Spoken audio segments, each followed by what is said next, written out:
Welcome back to the DogSportPlanet podcast, where we explore the thrilling world of dog sports. Whether it's Mondioring, IGP, PSA, French Ring, NVBK, or Obedience, this is your go-to place for stories, tips, and insight from the people who live and breathe dog sports. I'm your host, Philippe, and today we have a special guest who's a household name in the dog sport community. Joining us is Celso Alves. Celso has an incredible track record. He's 11 times Portuguese champion, Mondioring, 13 times winner of the Portuguese Cup. That's right, his achievements in the sport are nothing short of phenomenal. But that's not all.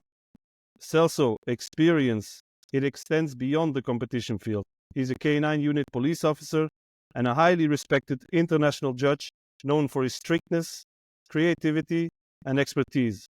And he has a passion for advancing the sport worldwide. Today, we'll dive into his journey, discuss what it takes to succeed in Mondioring, and get a behind-the-scenes look at what it's like to compete and judge on the global stage. Hello and welcome, Celso. Thank you for coming on. Hello, everybody. Hello, Philippe. It's a very good opportunity to promote the sport. And as you know, I'm completely passionate by the sport. So I think it's very important that we can do this kind of lives. That they allow us to share ideas and maybe excite more people to have more ideas. And that's the beautiful of this. I think the evolution that I saw in the last 24 years, 25 years of the sport, it comes for the share of different ideas and the technical abilities of the dog trainers that are becoming better and better, and also decoys work because it has grown everything. And this kind of achievements on internet and on lives and these kind of things, they can help a lot in the sport to grow even more. And that's the should be the main aim of all of us, the main aim of so that we can make it bigger, Yes, I bigger agree. and with more quality possible. Yes. Thank you. Thank you for that. Let me start off with my first question to you. It's a question I normally ask everybody. How did you first get involved in dog sports and what inspired you to pursue it on a competitive level? Well, as soon as I started, I was already passionate by most of the sports I saw at the time. And when I started in Portugal, there was almost nothing. The first big thing and big challenge for me, it was see the Belgian obedience and that they organized it here in 1998 or 1997, something like this. And it was my biggest start on trials, and that was amazing because it was different, it was always challenging, and I really love it. And then a few years after, I started with IGP, and that I done for several years. I also judge in IGP. I presented more than 5 dogs in IGP. And then after this, when first time I saw Mondioring, I was delighted. I could not believe it. It is interesting because I was when I knew Mondioring, I go to a trial in Spain and agility trial. And I was competing also in agility. I was competing in IGP and agility, and I saw Belgian obedience. And then I see a demonstration of Mondio, and I talk with the guys, and they give me a tape of 1995, the World Championship in Malaga. And when I saw that thing, I say, forget everything else. I want this. For a moment, some people sold me the idea that dogs could be aggressive because they bite on the suit. The image passing by for somebody that was not knowing the sport, it can be a little bit confused in the beginning, and that's why I so many times I reinforce, and I think we should all of us um, show and explain, and we should battle so that the dogs that we show they are very sociable and very balanced, so that we can have more people coming in on the sport and believe that all of you have been in my house. All of my dogs, they are dogs or family dogs. I don't have a dog cage in the kennel all the time, and the dogs are to live in family. And for me, it's more important to have a balanced dog than being a world champion. Maybe to be a world champion, I need to cage my dog, but if it's this, I don't want to do it. I think it's very important to enjoy the life with the dog, be with the dog everywhere, letting my kid play with the dog. For me, it's really important. Yeah. And don't be nervous, don't be worried what's going to happen. So I fight for it. I brought it to Portugal. I translate, I create all the rules that was in Portugal at the time. I battle to promote the sport, and I'm really happy all of these years after. I see it growing, sometimes not growing in the good direction, but is is diversity. Is I think diversity, and with time, people will grow up and learn that winning without honor is not winning. Okay. All of the times I win, as you said, I win all of these times in Portugal.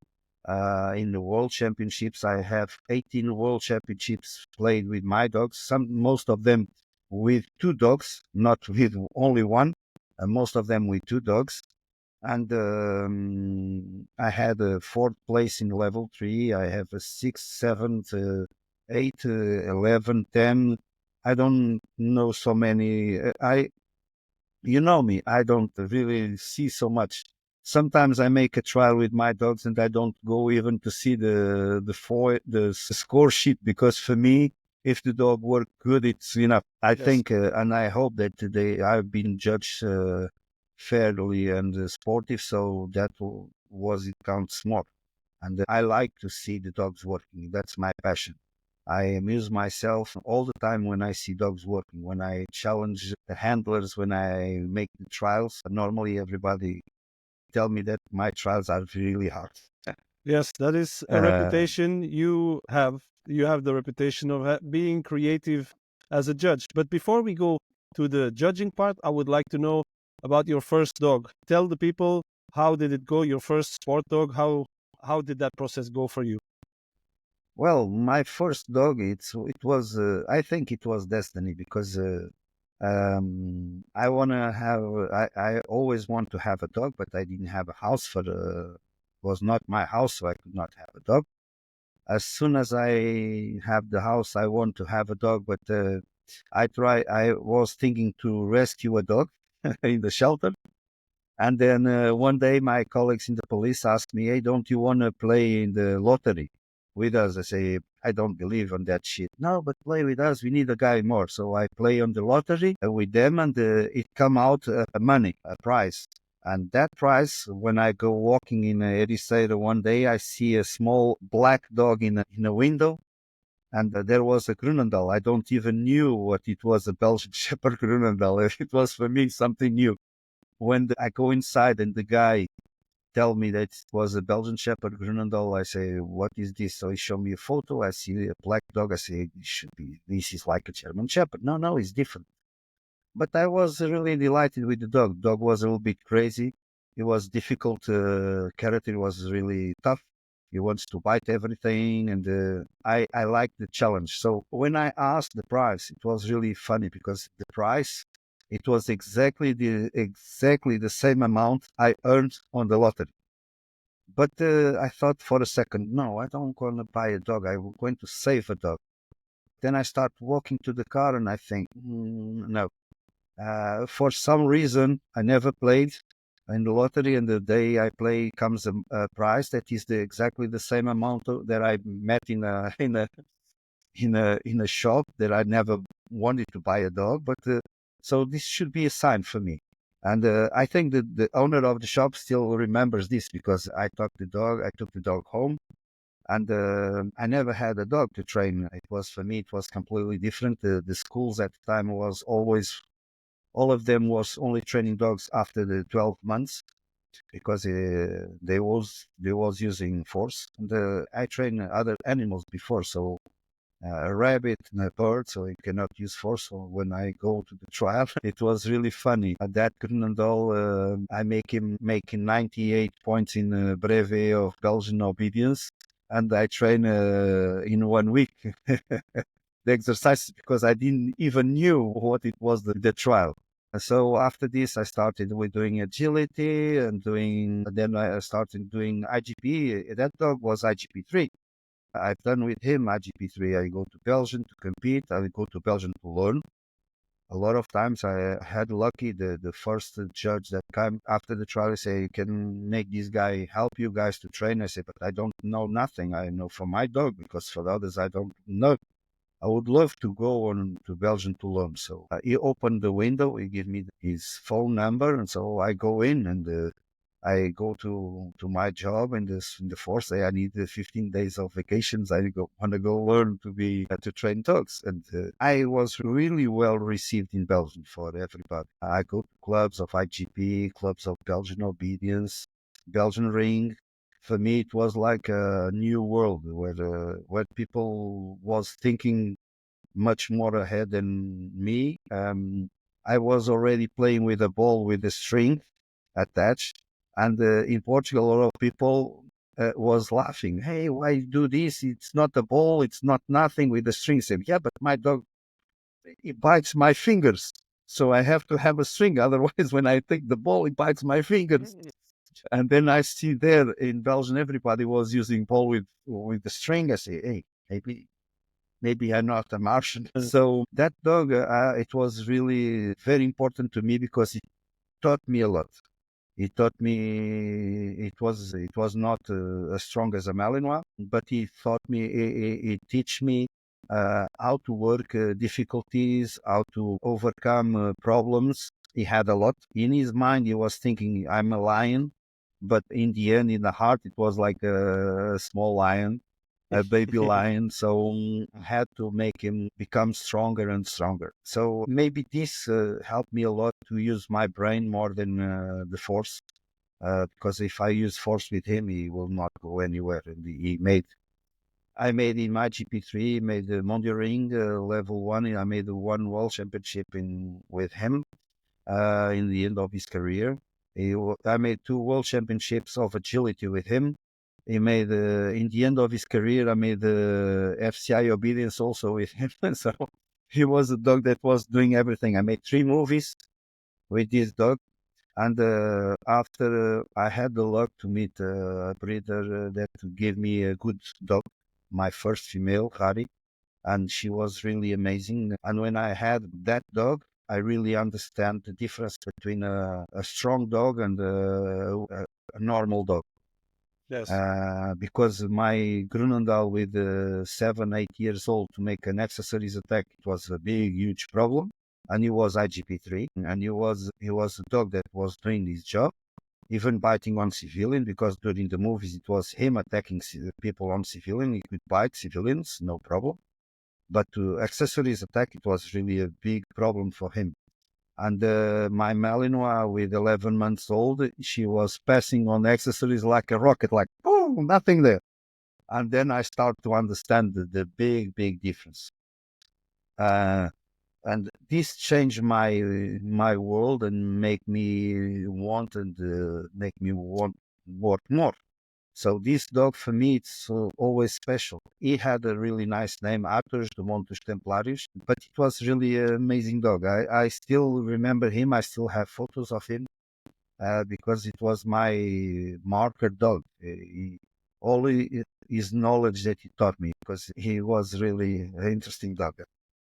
Now, Celso, being 11 times champion and 13 times cup winning, that's a big achievement. But what do you think has been the key to your consistent success over these years? I think strategy work. And most of all, even when I grow up, my club, when I had a big club in Lisbon, in Sintra, it was the strategy work and the precision work. I don't like to work for working. I like to work for making art. And I think training dogs, when you do it properly, it's like art. You can create something. You are an artist. You can create magic. You can make a dog a different being. It's not a human, and you can connect with him. You can teach him. You can communicate with him and make him do whatever crazy things we think, and we do it. And in that senses, I think this. But normally, I plan all of my trainings. I plan it in detail. I prepare it in close details. You already train sometimes with me, and you see that I plan everything. I'm really, not only when I'm judging, I'm really detailed guy. Also, when I train, I'm really, really detailed. For me, everything has to be really small pieces and go until the infinitum variation, so that the dog, for me, in my idea, more the dog knows, better it is. Now I'm going on, I already have like my fifth, I'm going to have my fifth dog in Mondioring 3. And I have 5 or 6 dogs in Mondioring 2, and more in one that I already handle, but trained, and in Portugal, I train much more dogs in level 3. Kanye Wutil, when I was over there and working, we had a moment, we have 9 dogs in category 3. And the other day I was counting, I counted, I built up more than 13 object guards, different dogs. Sometimes the handlers break the but that's the game. That's the game. That's the challenge. If it was easy, for sure, I was not interested in doing it. Yes. I made this. I compete in 7 disciplines.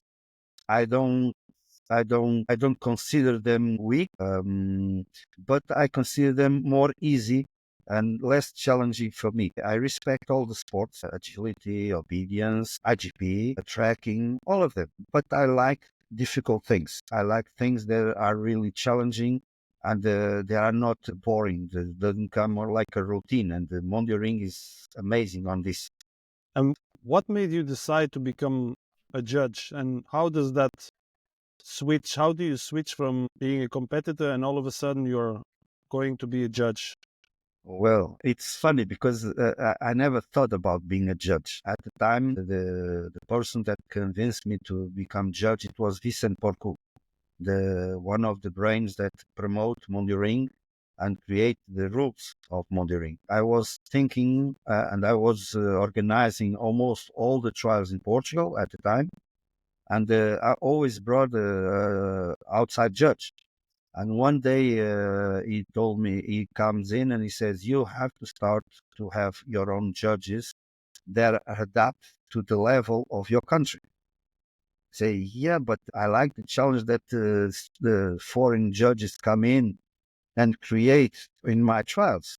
I say, yeah, but and you see that you are almost the only guy that can overcome the difficulties. The others cannot, because the level sometimes is too hard for the level of the country. We are talking like the year 2000, 2001, 2002. Uh, that means like more than 20 years ago. Yes. And because of this, and he told me to organize it, so I create a rule book for the judges, and we make a course, and I invite all the guys that was competing in high level to attend in this course, like 2 days, that we was being judged by Vincent, and we had to do it properly. And in the end of this formation, some of us become judges, but some didn't not, because they didn't do the with assessorats with other judges, and they stopped. But after that, I was not judging a lot in Portugal. I was judging some trials, but most of all, I prefer to compete. And most of the time, I like to compete. Nowadays in Portugal, it's very difficult for me to compete. They don't want me in competition. They even invent me 1 year of suspension, and then they pass to almost 2 years. of the suspension. So I go competing in Spain, so it's much difficult to compete for me than to judge. That's why I'm judging much more now, because my really passion is prepare dogs and compete. Judging is also interesting because I think it's one way to help others to really think about their trainings. Because when I make an exercise, when I create a difficulty of an exercise, it's helping the others to test if they are really working good or not. In Yeah. my trainings, I create them all the time. I invent things like I like to really to test my limits and the limits of the ability to pass the information to the dog. That's what I like.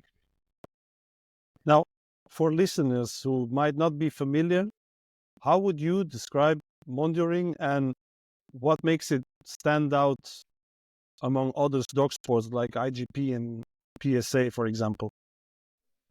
Well, for me, Mondioring is a sport that is very balanced, very related to the real life.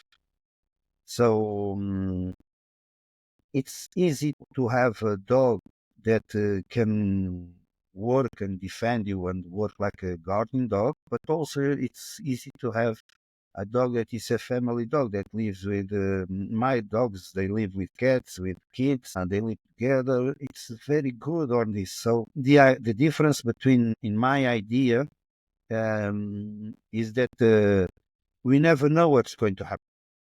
It's like a challenge, you know. We go to a trial, but you think, well, what's going to be the apport? What's going to be the defense of the handler? Even me, I judged already 3 world championships. The first one I judged it was in 2005 in Slovenia. And most of the time, even when I judge a big championship, like a cup of some selections of cups in different countries, I don't have an exact idea to do it. I don't plan it. I go in the field, and then it's the field that inspires me. I look and I start to look on the surroundings of the things, and I start to feel the energy of the field and the team that, and we start to create the exercises. I think it's much more interesting when we do it like this because uh, we never get bored for training. We never get bored for judging. When I judge, I really, for me, and the monitoring, it's very easy to judge in a certain way because you have seconds. And most of the disciplines, you have like an evaluation, a quality evaluation. But my idea of excellent could be different from yours. Yes. So seconds, my seconds or your seconds are the same. I remember the last time I judged the World Championship with Mr. Jose in Romania. He was one side of the field. I was in the other side of the field, and most of the time we was exactly agreeing on the seconds that the dog took to get in. We was agreeing on the meters. It was two brains, but the seconds are the seconds. It's not how I can say the right word in English. I think is precise judging, and the sport is a lot precise because you can have it on seconds, you can see it on meters, and it's you cannot. If a person wants to jam the other, it's much more difficult to don't show it off, don't pass the right. We are making it wrong, you see. Yes. So, and when I judge, I really like people sometimes say, but why you are always, I like to be for all the dogs in the same place. I like to have the same focus, same attention, the same second, so that in the end, I go home and I feel I've done the right job. I didn't make nobody harm. I try to do the most fair and square to everybody. That's what I really like to do it. Sometimes, and I don't see the faces of the handlers. For me, I'm the kind of judge that I don't care if he's my enemy, if he doesn't speak to me, or if he's my friend. It's the work that I see. Most Yes. of the time, when I finish, I don't even know how the who's winning, who is losing, because I don't want to knock out. I don't want to see this because it can influence me. So I Yes. prefer to don't know and evaluate each exercise by each exercise. And for me, this is one of the most beautiful things of this sport because you can evaluate each exercise separately and detailed. So in the end, when you go home, you are a dog handler. I'm a dog handler. I go home and I know, hey, I have to solve my apport here. I have to solve my send away. I have to solve this or defense. It's much more challenging, but also much more easy to organize ideas for training. Yes, I agree. What do you think is the most challenging aspect of Mondioring for dogs and for handlers?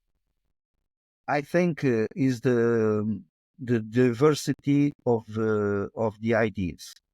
I think the fact that we don't have so much limits and we don't have so much limits on the rules. The rules are a little bit they allow some space because the aim of this sport when I met the guys that found this hockey and parkour and the image that they always passed to me, Quadroni, the guy that was also there in the beginning from Switzerland, all of them what they passed to me is that we have to have some the rules like a little bit more flexible so that we can relate this more with real life because the aim of this is to test the dogs, test the quality of the dog trainers, and to do it like more related like real life.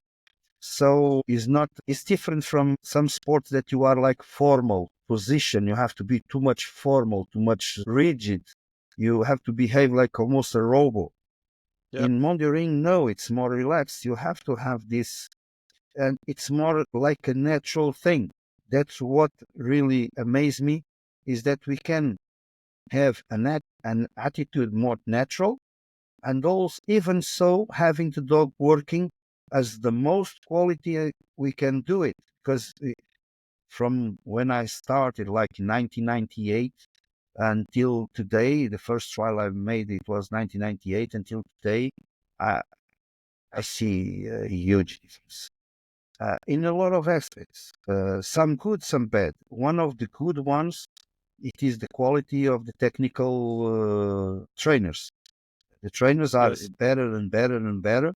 The dogs are more bendable, more adaptable. We see more clever dogs, dogs that are much more bright, much more easy to learn and to adapt to the differences that we have. The only bad thing that I can really relate it from all back from the 26 years backwards is the pursuit of the points. Nowadays, everybody wants to have high scores. In those days, nobody cared about the scores. People want to see his dog working like very good, but if they have 390 or 340, for them it wasn't the same. If the dog didn't work good, everybody say, "Hey, you have 390 is a shit this score."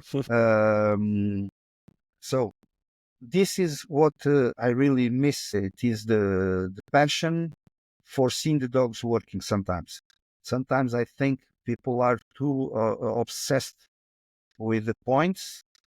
In a sport, that is not the points because in a trial you can make 300, and you go in another trial, maybe you do 240. Yeah. Because if you miss one of two exercises that are big points, maybe you can lose a lot of difference. It's uh, when I can see very well the dog trainer is when he can maintain the scores more or less similar, doing different trials with different decoys and with different judges. Uh, Mondioring tests actually the dog's versatility, like you said, yeah. but also the teamwork, like the chemistry with the handler. If there's a good bond there, if there's a good link connection. But what traits or training approaches do you think are really essential for success in this sport? Well, for me, during all of these years, I changed a lot. For a lot of years, for helping others, I was using some tools that normally today I try don't use. Even for me, I was not using so much. And because I believe, since the beginning, I believe that it's very important to create a relationship between you and your dog. I don't believe that the dog is my slave. I don't believe that the dog has to obey no matter what. I believe that if I have a good relationship with him, he will try to please me, and I will be happy with him. And it is a cycle of good relationships. But I believe that maybe some people don't have that ability to create the bonds, so they have to have other tools, so that they have to follow other guidelines. I think, and I like to consider all of my dogs like partners. They are not my slaves. They are not my employees. They are nothing like this. They are my partners, like partners in training. The decoys, when they work with me, we are partners. We help each other. I'm not the God. I don't have a brilliant, marvelous idea. Maybe I can see better than others because I have a lot of experience and some sensitivity and some knowledge that I can predict what can have. I always remember this example. It's really interesting. When I was doing agility and my dog was really fast, then I sent him to the slalom, and the dog, because I crossed behind him, he misses the last spot, and I lost the first prize because of this. So when I come out, a colleague of mine that never saw a dog working, he make me a question that make me think. He said, "But why you pass behind him?" And I say, "In training, I never pass behind him. What an idiot! I don't. When I miss, there are a lot of people that I see when they miss, they say, oh, my dog is weak, my dog is not strong, my dog is stupid. When I miss, I always blame myself Yeah, because I'm the brain. If I really work, if I don't miss nothing, if I don't present nothing to him, he will know nothing. And I think most important, when we can see it clearly like this, we can become better. Because then we go to training and we say, hey, I have to watch this, I have to watch this. I cannot forget that. Sometimes I wrote everything. Sometimes people think I'm crazy. Because even in my job, I'm working a dog of explosives, and I write every single thing I do, the place, the time that it took, if it was high, if it was low, if it was long for approaching, if it was everything. I think is there that is the solution. In the one of the good things of these years that passed, I see the dog trainers becoming better and better on this. So for me, it's really nice to see that they are having a really brighter approaches, and it's becoming better on this, much better. so as an international judge, you've seen how different countries approach the sport. You can see a big difference. This is my belief that every country has their training culture. How do you see that? Well, I can tell you something. I have I judge all over the world. Since Russia, I judge Cup of Russia, I judge Cup of USA, Israel, Austria. I go everywhere, and I have judged a lot. And in my exactly idea is that most diversity is good. I don't believe, even when I train, I don't like to follow the Belgian culture or the French culture. I think in the middle is the right spot, because even for breeding for Mondioring, I believe, and my lines are like this. They are mixed up a little bit from Belgian and mixed up from French, because we are doing a different sport. If I go to Belgian ring, I have to have a Belgian blood completely. And I have to train like Belgians, right? Because otherwise make no sense. Of course. And if I go to French ring, I have to follow French ring. If I go to KNPV, I have to follow this. But Mondioring has some characteristics very, very different from all of these sports. because it's a mix up from all the sports in ring in the Central Europe. So we need to have a different kind of approach in my idea. And when I train, I mix up all of this because I think for some things, the Belgian ring is a great solution. And for other things, the French ring is a great solution. And some things we can swift it out. And that's from this mix up that we can make better technical dog trainers and dogs that are more bendable, more easy to adapt themselves to reality. And for my experience, I think every guy that works with a dog in a force, he wants to have a dog that doesn't discuss with him. Because if the dog goes in a place and he looks on a guy and I want to bite the guy on my right, but the handler says, no, I want you to bite the guy on the left. And if the dog is discussing with him, no, I want the right and I want the left, it's not going to work. So Yeah. if the dog is more bendable, is more adaptable, and can work more in a good team, I think the dog in a team is much more important when they are like partners and they can try to make her please. Yeah. Furia, the last trial, when she made the last trial in Poland, she had 10 years old and she had like 63 trials Yes. on her back.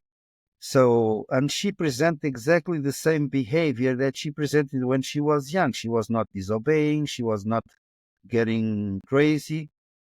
And I think the sometimes there are some techniques that are good for a small amount of time, but then the dog, it's very easy, very difficult to maintain the control and maintain the balance of the dog. So my passion, what I follow, I think we should have a technical training ability that we can maintain the performance of the dog and make it grow, not make it difficult for us to deal with the dog. Yes. Now, going back to your point of view as a judge now, this is very specific. Your point of view as a judge, what common mistakes do you see competitors make that could be avoided with better preparation or understanding of the rules? Well, I think sometimes the handlers, some of them don't really know the dog they have. Because if they really know the dog they have, sometimes they try to help the dog when the dog doesn't need help. And that's when we judge and we see that, we have to penalize it. And also the biggest problem I see on when I go around the world judging is that everybody thinks the difficult is the only target. And I remember when I judged one cup of Czech Republic where Martina Prunas was, I really like her. And the dog was already 2 times world champion or 3 times, I think. And the dog missed the search because I go to a field, I see incredible hideouts. And then I say, but everybody trains here. No. Okay. So I invent a hide in the middle of the field, away from all the hideouts. Crazy because I see castles, I see really difficult, and I put it in the middle of the field. And her dog didn't find it, but in the end, she showed that she is really a world champion because she come to me and say, "Thank you, you showed me something. I was training hard." And I was missing also to train easy. The dog has to understand everything. And she say, thank you for this. And in that year, she win the world championship again. So this is a bright person. It has to be a really clever person she missed the first place in that trial. I think she took third or something. But she was really, I could see her like, oh, good. I was missing this. Next time I don't. And she didn't. So I think is one of the things is this, and we can never. It's so huge the sport, so large the rules that we have to think. and always check if we are not missing something. Yes, I Uh, agree.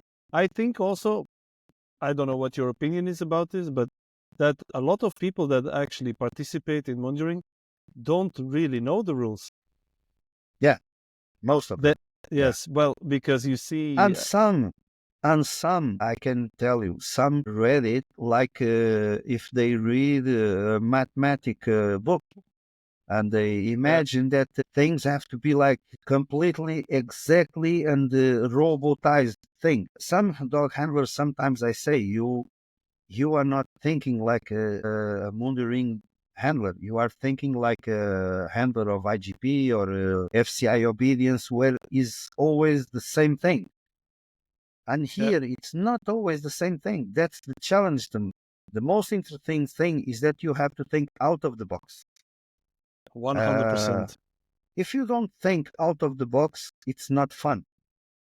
You get, after a while, you're going to train like repeatedly, like a routine. It's like going 9 to 5 job, and you don't amuse yourself. You don't have fun. And also your dog, it comes a moment he gets bored, because even guys that train IGP or obedience FCI that are routines, they have to sometimes take the dog out of the box, because otherwise the dog will come a moment he say, or he anticipates things, or he come bored with the things. Yes, So it's a very good characteristic that Mondioring has. Is this is we I think we should really maintain alive this feeling, so that we go to training and say, hey, I'm going to invent today a defense of handler. Now let's see if my dog can do it. If he can't, let's teach it. yep. Are That's there much more interesting. now? I'm 100% on the same wavelength with you there. This is what we do with our little training group here in Belgium. Is every training is completely different, and we use different tools. Like for the accessories, we use one time the slingy things, another time bottles. With the defense of a handler, once the aggression is done sitting down, the other time it's from the back while walking. You have to have an open mind. Like you said, thinking outside of the box is the key to success in Mondioring. For sure. And are there moments during judging when you've been completely blown away by the dog and his handler performance? Yes, yes. There are some dogs that mark us during the when you judge big trials. You can see dogs that can mark you when you see an amazing dog and you say, what the? Also, some moments that you see on the handlers, even decoys. Sometimes you see some moments that are amazing. They are unique for life, and you guard it like a memory. It's that's the thing, the special thing of this. I made 18 championships competing, and each one is I have histories of crazy things, difficult things, amazing trips, amazing people that we meet each other, that we can Yes. create bonds of friendship Yeah. with people that normally we didn't knew, or we didn't cross our worlds. So it's really amazing, this, and being part of this, it is a privilege for me also to help others to feel it like this. I can, one of the dogs that I really was impressed, it was a dog that already died. It was, I think it was a Malinois, but it comes from, it was a Tervuren, but sons of Malinois. And I see the dog coming in FMBB in Germany to the stick attack. And Axel Villen was on the suit. He says, I think this dog is a bastard. And the dog comes in like a rocket. And it took him, he tried everything. And I see him putting like 10 seconds on big dogs. And this dog comes in like a rocket, and it took him. And when he finished the taxi, the bastard almost hit my leg. But he was having fun. He was enjoying. He could not take seconds, but he was in a good spirit. He was the spirit of sportivity.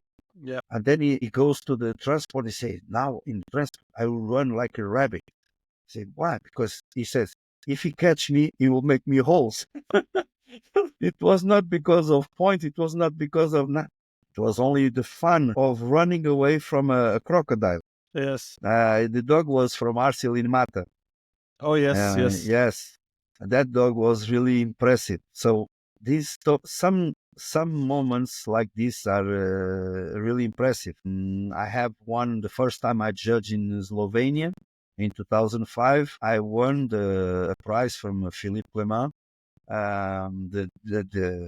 the jacket for training, the red and the green, because the dog, instead of in a flea attack go to the decoy, comes to me that I'm with the red and the green flag. So I had to maintain the dog in front of me and take him out of the bite, because he bite me in the arm, because he confused me with the decoy, because at the time we didn't have the 10 meters to recall the dog, you see. Yes. And I made the mistake of running in front from one side to the field to the other. And then the dog focused on me and didn't focus on the decoy. The decoy is running on the back. I didn't have the horn. The handler didn't recall the dog.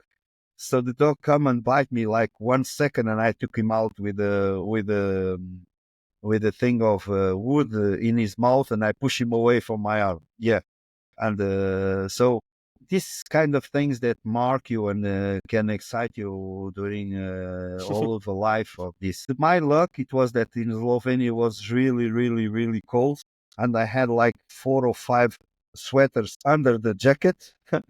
So I had the blue wrist, but not the dog make full bite in, like a good dog, you completely full in.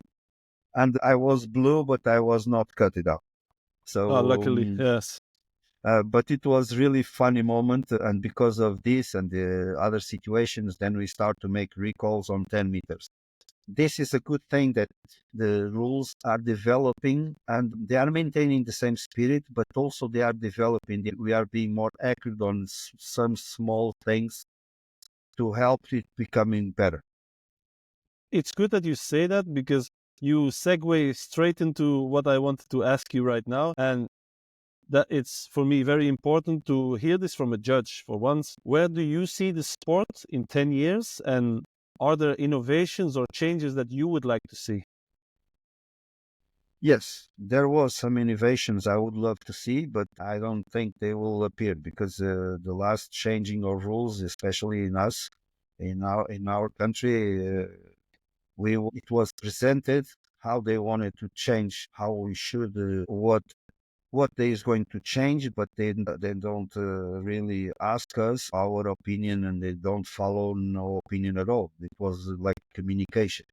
The rules going to change like this, like this. And for my idea, it was a little bit anti-democratic situation, because in a moment that you change a little bit the rules, it was good to have most brains as possible to talk about all the things, and not only presenting and say 5 heads decided this or 6. So I prefer it was different. I think in a large, in a long term, we have to adapt some details. I think one of the details that we can adapt is the detail of the stopped attack or the flea attack, because it's very dangerous for decoy cannot see, Amen. and it's very difficult. Dogs are faster and faster and faster, Sure. and to prevent that the dog get hurt or the decoys get hurt, we can change it. And also the evaluation on this. One of the things I tried to propose, it was that we have like drawings.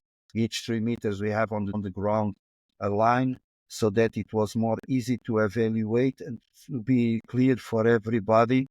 If the dog was on 3 or 6 meters, it was much more easy with the decoy running in a situation of evaluation.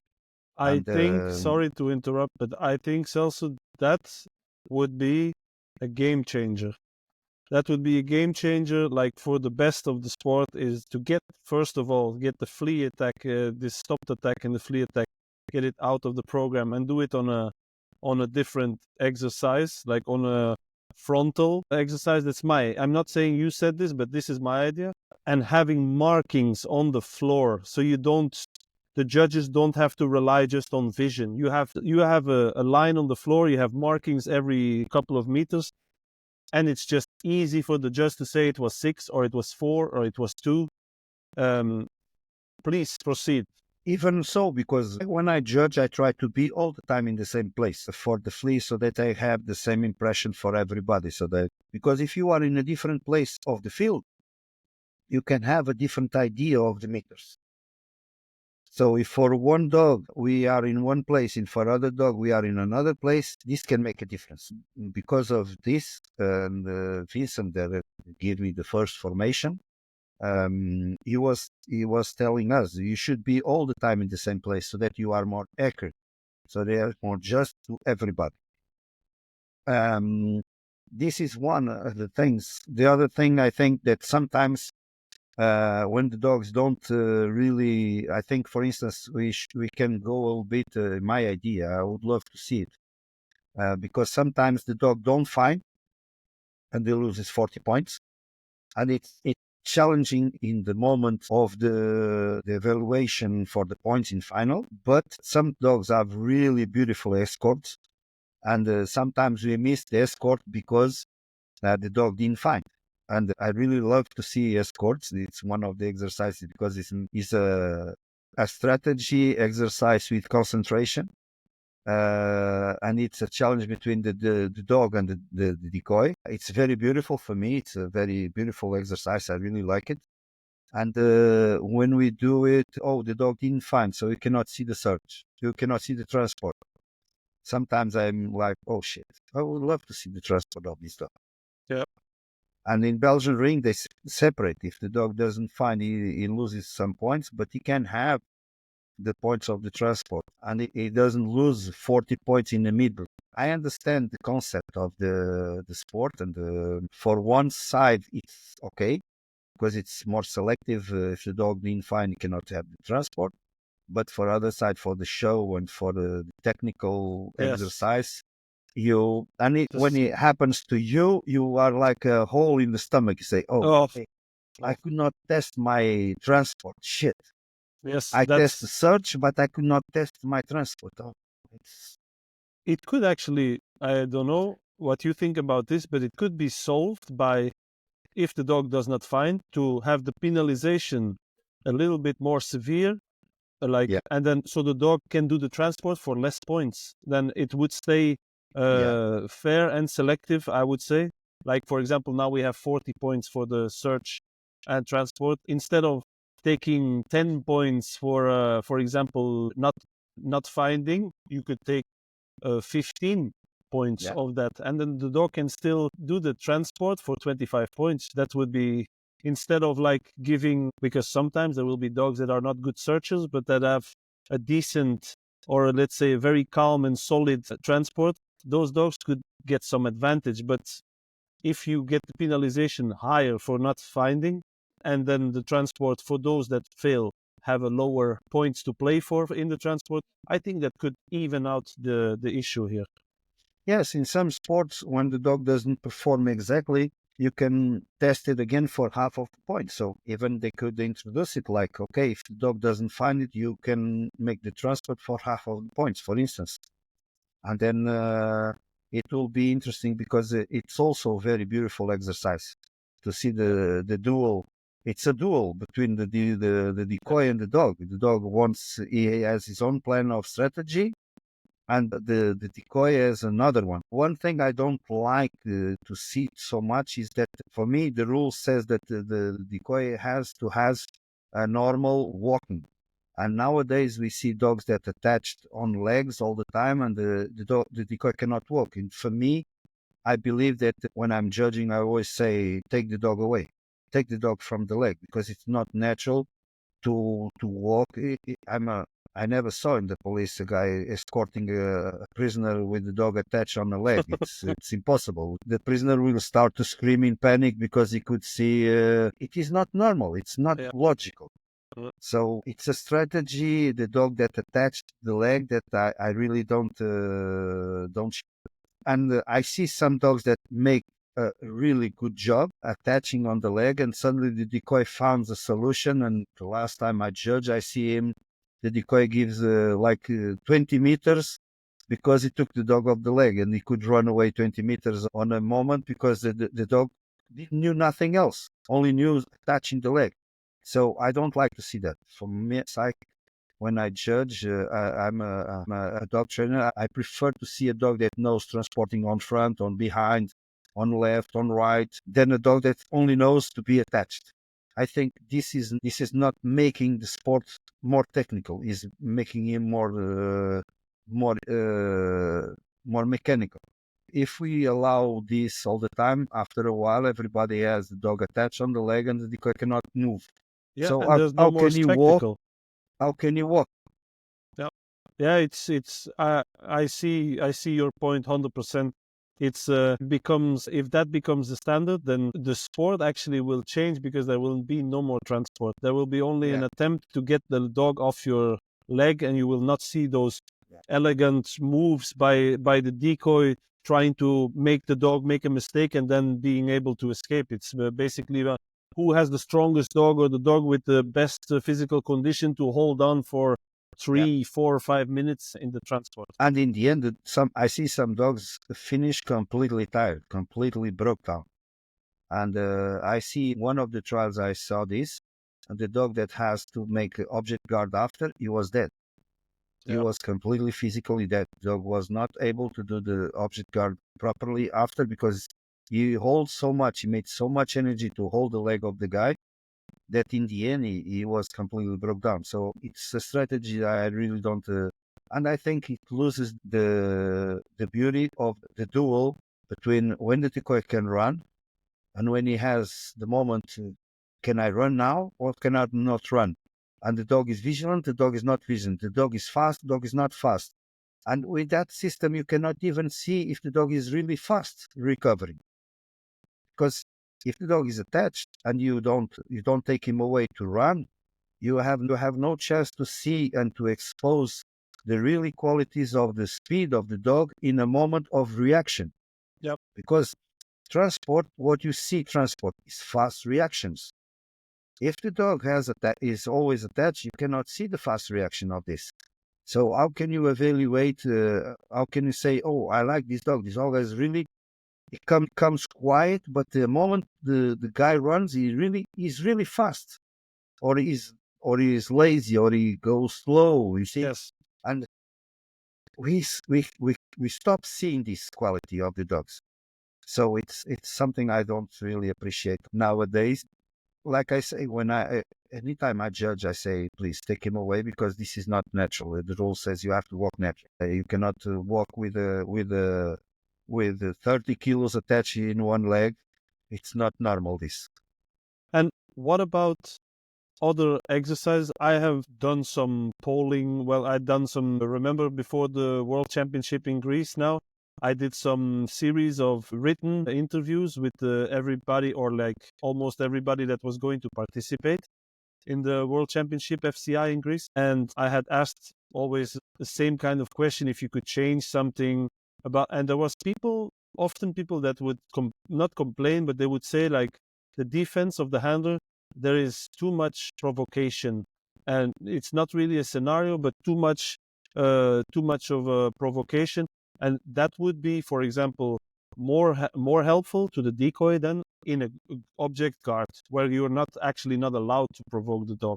You only you cannot make like provoking moves toward the dog. You can obviously use a bit of gesture, but you cannot like really try to. You see very often in the object guard that the decoys basically are going in a slow pace. It's almost like a waiting game to see if the dog is going to come early or not. Like I would like to see a little bit more dynamics in the object guard, a little bit like you would see in the French ring, for example. What do you think about that? But you are talking object guard or defense Yeah, yeah. of the I'm handler. talking. I went from the defense of the handler, the provocations in the Yes. defense of the handler, those kind of provocations, instead of doing so many in the defense, have some in the object guard instead. Well, I'm one of the guys. I believe that for most of all, I believe that the defense of the handler should be a real defense. And the for me, I like the element of surprise. I like to because what we want to see in a handler defense, we want to see if the dog is with the handler all the time, if he doesn't go sleeping and go on obedience and he forgets, or if he loses the brain and go attacking before the moment. So we want to see if the dog can hold his emotions until the right moment. I think that when we make these diversity situations, I see some trials where it goes like 5 minutes of the handler is like shit. But by otherwise, I believe if you make like 5 minutes and decoys make nothing else, after a while you think what we was testing for. So I think our job when we judge, it's good when we can help to select and see for people that going to breed can see the qualities of the dog. So when I make the trial, I like to see I like to expose these qualities so that a person that is looking, oh, I'm looking for a stunt for breeding with my female. So he can, when he watches a trial, he can see things that he can, oh, my female needs this or needs this. I want to go on this line of quality of the dog. So if we only make like a scenario, only with provocation, it makes no sense also. So when I think on the defense of the handler, I think on both things. I think on testing the coolness of the dog to hold it, and also if the dog can react when he's not ready for it. Yep. And I think it's the best. If you balance it in these both things, it could be very, very interesting idea. And most of the time thinking out of the box is really interesting because sometimes dogs see it like pictures. If you present a completely different picture, some dogs get like, what? Like, what? The last cup I judged in the Czech Republic and the defense of the hand, the moment of aggression, it was really different. And it was really, really, really, really funny. I like to see the expressions of the dogs and the handlers sometimes. Some dogs, when it was the aggression, the dog was like, what? Here? You see the dog like, what? Because it was a completely different situation than the normal. Because I think sometimes people go like a routine and everybody, it's very easy, it's very easy to be sheep. It's very difficult to be a wolf and to come out of the pack. So it's much more easy for us if I'm myself, I'm trying to do it all the time. I try to put myself out of the pack all the time, especially in ideas so that we can build up more things. About the object guard, well, I'm one of the judges that I normally like judging. I like to see the work of a good decoy. And I see some works where they go passive and they work really good. But nowadays, what I see is that people want to see everybody should have the same kind of work. Exactly. Say, what? But this is not normal. What is normal is that the start of the work should start the same way. But then the reaction of the dog, according what he's doing, the decoy has to change his actions. Because this is not mechanized work. This is a work that you look on the dog and you start the same way. Imagine, you start walking directly to the dog slowly. And you see that the dog is ready to come to you. Why you continue? It makes no sense. Oh, but for other dogs, I do this. Yeah, but you are testing the qualities of the dog and the technical of the dog. So if you see that the dog is ready for this, you have to do other things. And people don't have to be annoyed because of this. People have to understand he's testing. He's not making like a robo thing. Otherwise, you don't need nothing too much. You send a robo there and you say, oh, you mechanize this. No, it's not mechanized. He should start the work by the same approach. And what the dog will show him, then he has to adapt his work to what the dog is showing. Yeah. And for me, has to be like this. And when people say, yeah, but if for that thing he goes straight ahead, and for my dog he didn't come straight ahead. Yeah, but your dog was focusing him. he was ready to come out. Why should go direct to him? He Yes, was not testing nothing like this. you see it sometimes in competitions that the decoy is doing what he's supposed to do, and then you see that the dog is ready to come out, and they continue and actually help the dog staying in position and not losing points. When if they would stop and then maybe do sideways movement at the same distance, the dog would get so hot, so hot, so hot that he comes out and he loses 5 points there, for example. Yeah. And the job of the decoy is to take points from the dog when he can, without obviously being fair and not harming the dog. But it's the job of the decoy. Or, for example, I saw it now at the World Championship a couple of times in the object guard, that the decoy is just outside the circle. The dog comes, and when the dog comes, the decoy runs to the object, and the dog bites the decoy when he's standing next to the object. If he would freeze and let the dog come and bite, he would have taken points from the dog. Yeah. And then you have a little bit more of a selection there. So this is the kind of stuff that I would like to see a little bit more. But there, for instance, I can tell you, there was a debate several years ago in 2007 or 9 when we was talking about the rules, changing the rules. And one of the proposal was this. If the dog comes out and the decoy is out of the 2 meters, if he runs inside, he already should take the penalty of the 5 points because the dog comes out of the decoy or out before the time. And if he takes the decoy inside, already loses the 5. Because dogs initiate the work before the decoy was inside. So this was a discussion. I was one of the voted yes, because I think we should make the difference between one kind of work and the other kind of work. So that in the end we have the guy technically more skilled and more detailed. That's what I believe. That thing is one of the things I think maybe one day they can change, because it will be much more fair. It makes completely difference if you see this kind of approach, because when the dog comes out, he comes getting speed. Maybe it's more easy for the decoy to push him away and run and take the object 10 meters, or displace the object more than 5, and then he loses much more. So the decoy has to risk it to be more selective, or only stay and let him take 5. So for the decoy work, it's not the best solution there is now. You understand? Yeah. Yes, I agree. My idea, we should do it like that. For me, I can tell you, one of the biggest defenses object guards I saw in the last years was this last year when I took third place in Dutch championship, world championship, from Keys and from Dudek. It was one of the best I ever saw. And the result was that I think it was 2 dogs that really do it, the object guard. Most of the dogs failed the object guard.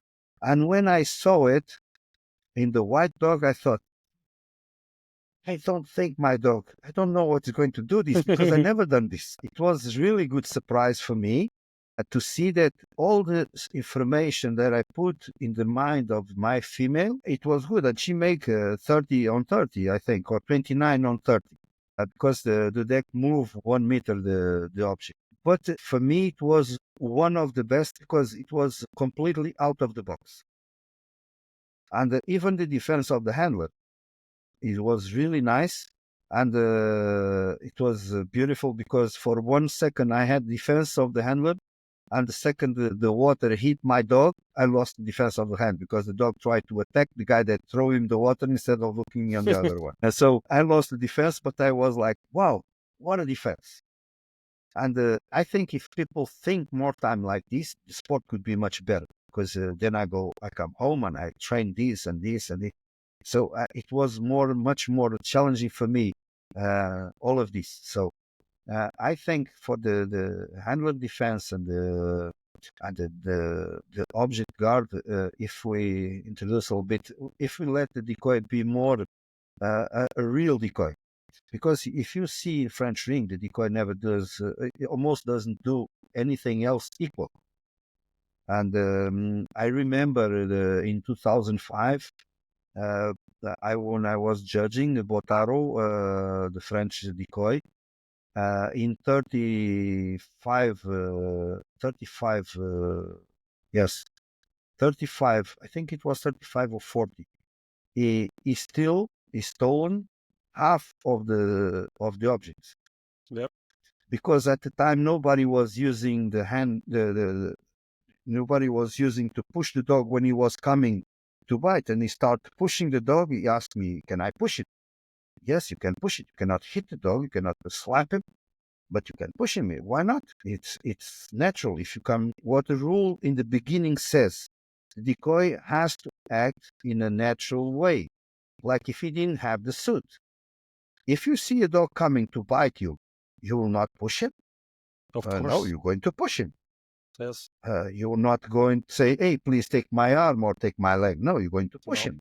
You're going to act natural. So I say, yes, if you don't slam him, you cannot slap him or cannot hit him. But if you push him, why not? And they push him, and suddenly he took half of the objects because the dogs was like, "What?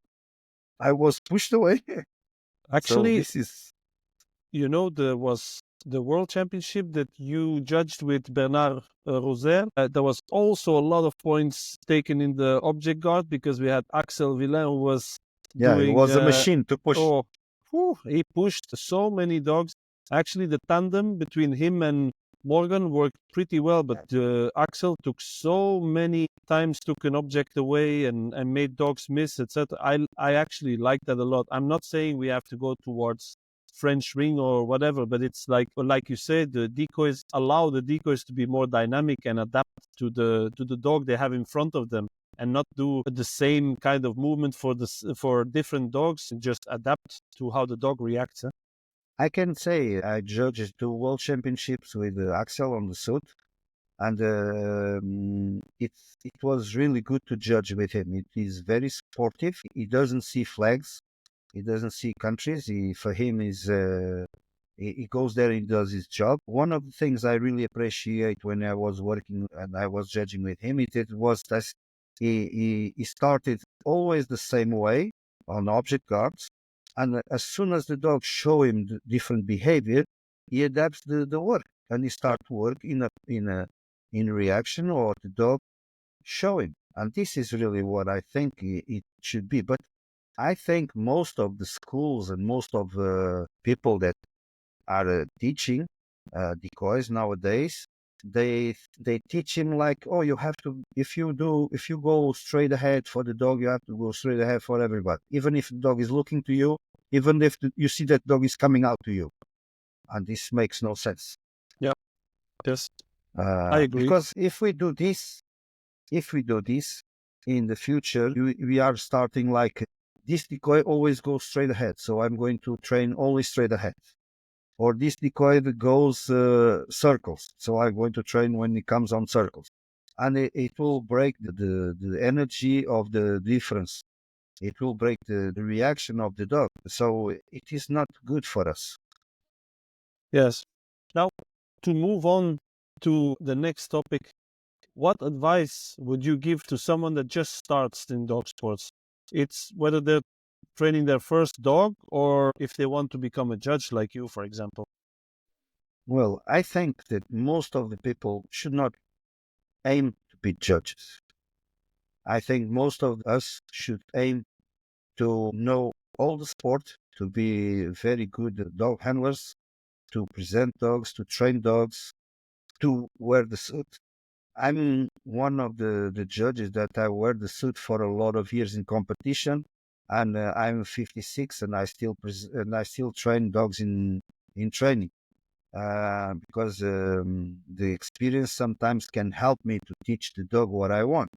And it's very important for me, I think, very important to know the sport in all the perspectives, to go deeper. Before you think I want to be a world champion, you should think I want to know it all so that I can really be good in what I desire after. It doesn't matter if you want to be a decoy, if you want to be a handler, or if you want to one day become judge. Because we judge. What are we? We are only dog handlers. I'm a dog handler like everybody else. I like to train. I like to present my dogs. I like to challenge myself. I'm not a special. I'm not like I'm some. Maybe some people have this idea like we are like gods, but we are not. We are people like everybody else. Some days, every one person has to go there and judge and make the ideas and make the evaluation. But in the end of all, we are all men or men, women. So I don't Humans, want to put humans. we Yeah. uh, we are all humans. We are not special for nothing. What can make us special is our work, and when we do it properly. Uh, if it is decoy work, if we do it properly, it's excellent. If he's judging, is excellent. If he's competing and he's doing his job, is excellent. It's even the guys that write the points. It's very important they do it. So more they know about the sport, it will be better. Most of all, what I think, if they start to train the dog, they should start in only one line of thinking. And when they know a lot of this line of thinking, when they know it all, maybe they can start learning other ways of thinking and in the future making his own way of thinking.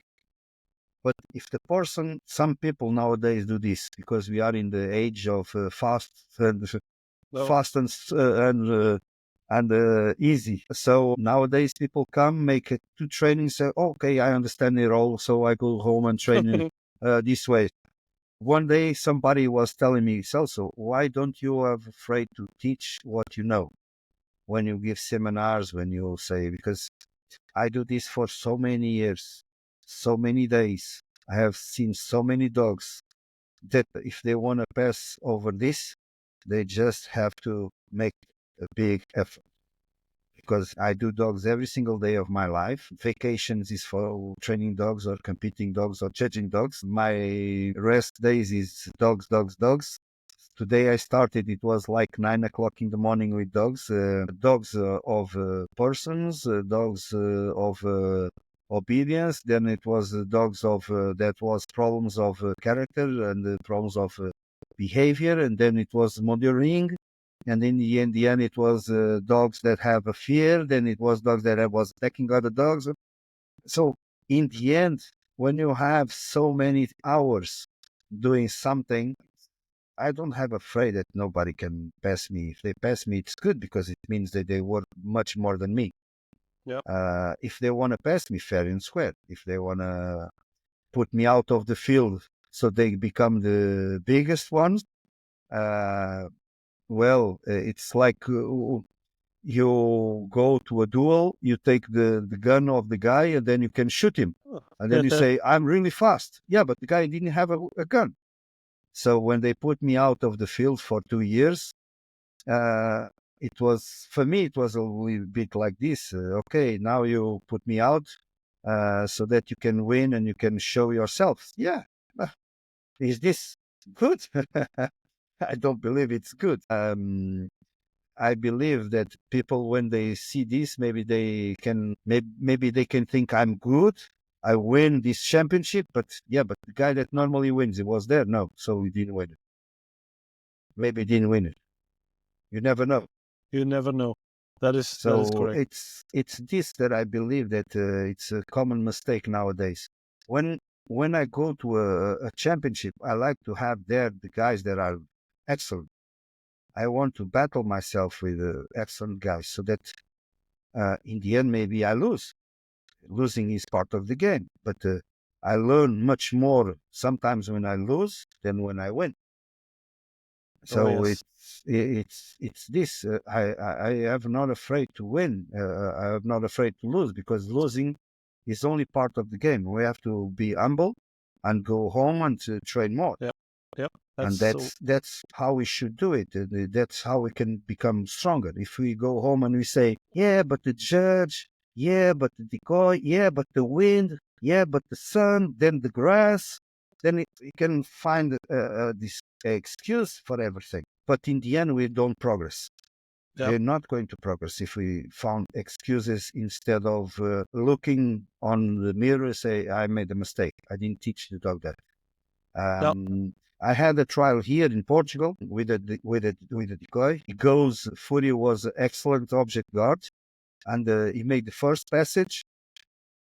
He could not take nothing. He comes another decoy. He could not take nothing on the second passage, and on the third, the guy comes with accessory. It was a big accessory with water cans, and he hit the dog in the face with the water cans, and she took him so strong in the arm that the guy with the competition suit, he didn't stop for the 2 seconds. So she goes attached on him more than 30 meters. And then the judge interrupt the exercise, give me a 0, but the guy didn't stop the 2 seconds. And then I return, and the judge says to me, hey, today you lose the object guard. I say, yeah, he didn't stop 2 seconds. Yeah, my fault. Guy, what? My fault. Then I go home. Then I pass for the guy. And the guy, I passed for the place where there was decoys, and there was talk, hey, shit, I didn't stop 2 seconds. Now Celso is going to be mad. So I go inside, say, thank you. You showed me something that I was missing to train. I have to train this fucking shit. Next time you can do again like this, it will be okay. So I go home and I start training. Don't stopping, no bite it, no stopping. Come out, and the dog has to go back. Yes. I don't fucking care about the rule says that he has to be stopped 2 seconds, but I have to train my dog for everything.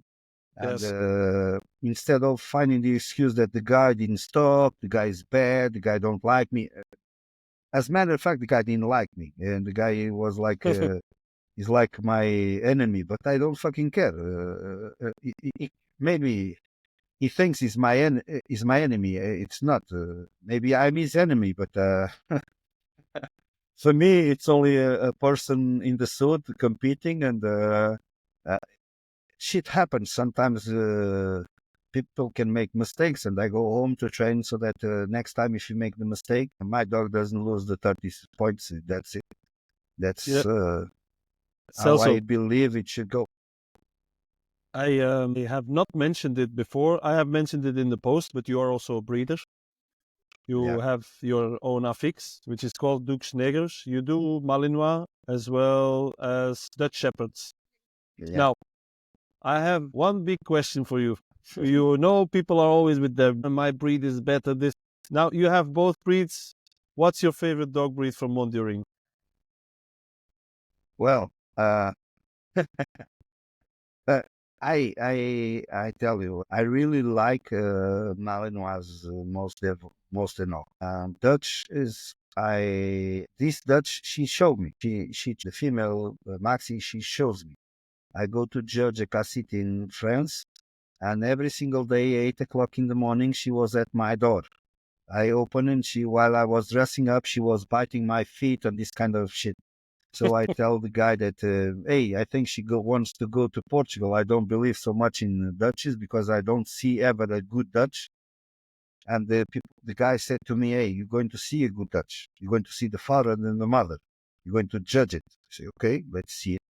Then I saw it. It was good dogs, strong characters. Technically, there was some issues, some difficulties of the dogs, but the technical of the handler was not adequate for the dogs. Sometimes people think, oh, I have a tough dog. I'm going to beat him up or I'm going to push him so that he obeys me more. And I always tell people, I'm a strong character. So if people start to push me, I become more aggressive and more violent than if they say please. If they say please, maybe I do it. If they start to push me, it will be the other way around. But some people don't understand this, so it's difficult. So then he gave me the dog. The dog it was already sold to another country, but when they told the person what happened, the person said, so the dog should stay with him. So it's my starting adventure on Dutches. I see really, really good Dutches, not in Portugal, unfortunately. And so for making breeding, it was really difficult all the time. So to go to have a good male, I have to go to Italy, to Christian Gervasio, or to Lithuania, where I've seen some excellent Dutches. But some I saw, I didn't like it. You see, I see some that I took him home in the right moment because they are really good dogs, but some others I didn't enjoy it so much. But also Malinois. Of course. There are some Malinois I don't. Maybe they can even win, but if I see a Malinois, it's all the time like it's not my kind of dog. Yeah. That annoys me, gives me my nerves, attacks me on my nerves. I like calm dogs. I like a dog that shows, okay, now we go to work. They are active, but if they are excessive in nervosity or unstableness, it's not my kind of dog. Yeah. Uh, I like. I I I am one of the breeders that I have two dogs in there was in third place, a dog in fourth place. I was the maybe the only breeder that I had in 2011, four brothers from the same litter that was in the World Championship, and of them was on the podium of the third place as a team. Yes. I don't know if there was a breeder like this in the world. I don't breed so much. I'm not the kind of guy that make liters and liters. No, I make one every year. I follow a passion. My passion nowadays is a dog. It's a female that comes from the female that you brought me, and is granddaughter of that female with Gully, the Yes. That was the my machine best gun. litter. It was the machine gun, and now I have Vara, that is really amazing dog. She's smart like hell, smart, really smart. I teach her an exercise. In 2 seconds, she got it, but she's obsessed and obstinate like hell, independent like hell. She wants to, when is to go work, she wants to kill the decoy and she wants to go in. She doesn't care if she goes up, down. It's like she throws herself like a rocket. She has now 11 months, and I'm always afraid that she breaks herself because she, even in object guard, she throws herself like a crazy attack. So it's a passion, it's a passion. You try to see, you try to I try to do it like this. I don't do it for the money. I do it for the passion and try to have my dogs in the future good. And sometimes it's funny. Even today, somebody called me and he said, yeah, but people say that your dogs are weak. Yeah, my dogs are weak because they come calm, they go on the field naturally, but they make scores and they can win. And sometimes you see dogs that come in the field like, and sometimes they come in the middle of the trial and they lie down and they are dead. So I think the balance is the most important. And one of the things that I really like is that all the dogs that I normally breed, they can live in a home. They are gentle with children. I see some dogs that I was really praised about it, but when I see that it was not social with everybody, it is not my kind of dog. Maybe it's a dog for other person. Yes. But I like to take my dog to the beach. I like to take my dog everywhere if possible, and don't be afraid that somebody comes in and the dog take it. It's my way. It's not maybe other person. It's good that exists other lines. It's good that exists other ways of thinking because maybe other person likes a dog that comes in on the leash, and if anybody comes, the dog take him. I think it should be like this. I'm proud of my litters because I don't make so many, like maybe 10. And the amount of dogs that I produced level 3, it was huge. I think it's the quality of the chosen on genetics because, I chose it, the father for that female that you brought me. I really chose the machine gun Gully, and you saw why. He's still here. Are He's you still still here. alive? He's going to make 50. Yeah. And the other day comes a guy, say put the suit in, and then when the dog comes out and attack and bite the dog bite him so strong, make him fall. And the guy was, what the hell? You say the dog was 14? Yes, he's Yeah. going to make 15. And in the end, I say, okay, that's enough. And the dog goes okay, and he can pet the dog, it can be okay. And the guy was, but this was yeah, but it's this It's dog.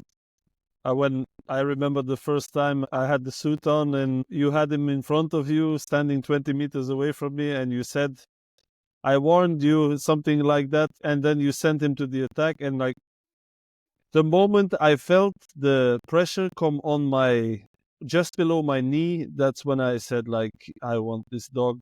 Like, Right. I want a dog like this, because that's a bite, not very common. I saw like little white spots in my, like what people say, seeing stars is like your vision gets like, and you were standing there with your whistle in your mouth with a big, big smile like this, laughing, and then you whistled him back. And I was like, I remember I just wanted to sit and recover. And because he not only came, he was already a bit older, but he Yeah, yeah, yeah. came, He had like he came 7, 8, fast. or Yeah, something no, like that. more. He was 9. He Yeah. was 9. Yeah, it's possible. And he came like he was a big dog first of all, and then he came flying, and then you know that a dog like that is coming, it's gonna hurt you. But hurt me like that, like you're on the verge of. I had this with two different dogs, with him and with another dog here in Belgium. Like when he bites, it's like, my God, this is different.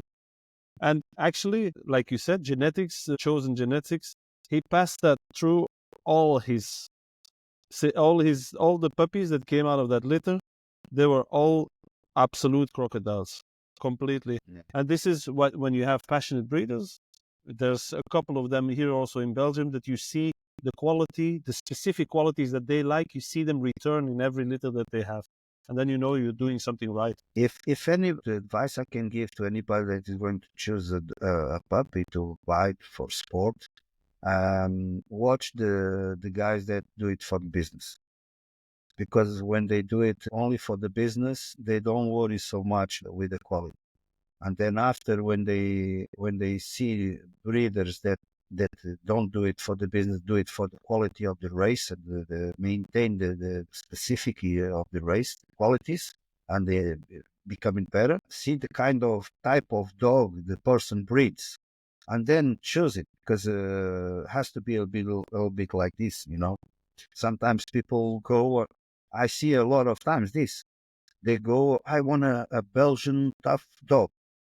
And then they take the dog, they cannot handle it because Yeah. they are soft. They are people that they are soft with the dogs. They don't like to impose themselves. And so the dog comes a moment and say, hey, this guy, how can he command me if he's weak? And then they lose the control of the dog. Then it's a shit, because it's maybe sometimes a good dog. It's because he was misunderstood. Yeah. And also, the history of Gully is a bit like this. It was misunderstood since the beginning. This is the kind of dog that could have a huge career. And because it was misunderstood since the beginning, uh, he passed on the Yeah. side. Yeah. Past the So, career. Huh? Yes. and he said, for me, sometimes I see a dog that is really amazing dog, and see him passing to the side of a huge career that he could have. It's a little bit sad, because this means that humans that are normally should be brighter, should be smarter. Sometimes they are not. Yes. Now, to change to something that it's a question that comes out of my book. This is a question for me, the last one from me before we switch over to the questions from people. And that's, what's the best piece of advice that you've ever received in your career? The best one is from a guy that's not already in the Mondial. It is one of my mentors. He was expelled from the sport, and he said, one day they're going to do it to you what they've done to me. And it's true, they've done it. But the best advice he gave me is, it was really simple. When you lose, when you miss something, when you fail something, you learn with it, and you go home and you make it so that you can become stronger with the loss. Don't fight for nothing. Don't discuss small things, because in reality, when a good person is talking to a dumb person, the dumb will win, because he will not shut up. He will not think what he's saying. He's not thinking what he's doing. So in the end, he will win, even by stubbornness. So he said that this is one of the things that follow me for a lot of years, is when you go, you miss it, you go home, you learn, you don't discuss, you don't find no excuses, you look on the problem, face it, assume, because in a team, in an army, if the general makes the mistake, is him that is going to assume the mistake. He's not saying it's going to be the soldier. But the soldier didn't decide the strategy. The soldier didn't decide the way he's going to work. It should be the general. So if we are the commanding officer of the dog, is the commanding officer should take the responsibility if something goes wrong. Yep. So this is the advice that I would love to pass. If something failed on your trial or in your training, assume your fault, try to learn, try to become better instead of thinking on other things that are not real. The real things are that we can grow. I can tell you, for example, one thing. The first time I put a sleeve, this is really fun. First time I put the sleeve for IGP, it was my friend Eddie Derhoor. He was teaching me. It was a long time ago. It was like in 97 or something. And my wife was filming and I have some friends looking and everybody was laughing. And I was trying to make a decoy work for the dogs. And everybody was laughing like hell. And there comes a moment I was like annoyed, like, I fucking you are laughing at what I'm doing. And Eddie, I still respect him a lot, my Belgian friend, my Flemish Belgian friend, he said to me, when you go home and you see the video, we'll see. So when you go home and I saw the video, I was laughing for half an hour. And I asked him my excuses. And I tell them, sorry, you are right. I seemed like a robot. I was like a mechanical piece moving. And after working and investing a lot and deciding I want to do this properly, I become good. I build up a lot of dogs in IGP and I become good. So everybody, if they are really determined and they want to work a lot, they will become good. They have the chance, but they have to work. There is no, if there is success without work, is a robbery. And a robbery with time, it will show. Everything that is given, it will not be good for you. Sometimes I say to my friends, and some people don't like me so much because I have this tendency. I tell people in the face what sometimes they don't like to hear. But I consider my friend the guy that comes and say, fuck, what have you done this? You've been wrong. And this is a quality I say, okay, this person is my friend because he's telling me the truth. He's not passing the hand, okay, you are happy and agreeing with me for agreeing. This is not a friend. Yeah. For me, a friend is something that we can discuss, we can fight, and because we have different ideas, we can have different positions, but in the end, we are still friends and we still respect each other. We don't break the respect. Respect is respect. Thank you for that. That's actually, you are the second guest that brings a quote that I would like to put on a t-shirt.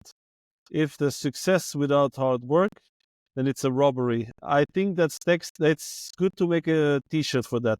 But now I must ask you, are you ready for the questions of some of the people that have responded to the story? I've asked people to send in questions that they wanted to ask you. It might happen that you already, during the podcast before, you have answered them, but out of courtesy, we will ask them anyway. And even if it means that some things come back from what you have said before, then so be it. We do it to please our people because democracy is there to be respected, right? So and they deserve it. Yes, true.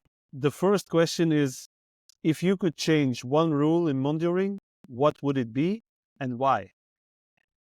Well, one, not we talk about this. I changed for instance, I changed the thing of the passage of the object guard. The dog comes out before the guys in between 2 and 3. It should count like immediately 5 lost, and then the decoy could run inside, try to take the dog away. This is one.